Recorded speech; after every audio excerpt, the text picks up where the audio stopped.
शोहदा की बहादुरी नाकाबिले फरामोश है। गुलाम नबी मेमन का RRF ऑफिस का दौरा, अफसरान और जवानों से फर्दन मुसाफा किया। IG ने KPO में दहशतगर्दों को मुंह तोड़ जवाब देने पर शाबाशी भी दी। IG सिंध गुलाम नबी मेमन ने रैपिड रिस्पांस ऑफिस का विजिट किया।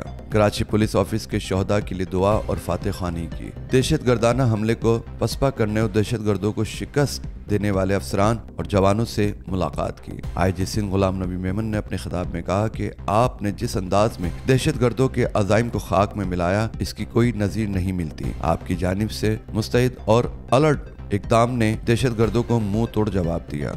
हमारे शोहदा सिंध पुलिस की तारीख का सुनहरा बाब है। शोहदा पुलिस के वर्सा का ख्याल रखना हमारी अव्वलीन तरजीह है। IG सिंध के साथ additional IG Karachi Javed Alam Odho, additional IG operation के अलावा DIGs RRF, CPEC फाइनेंस और ऑपरेशन व लॉजिस्टिक्स सिंध के AIGs ASP कोरंगी और SSP RRF भी मौजूद थे। मजीद वीडियोस देखने के लिए हमारी वीडियो को लाइक करें, सब्सक्राइब करें और बेल आइकन को जरूर क्लिक करें ताकि आने वाली वीडियो आप तक बआसानी पहुंच सके।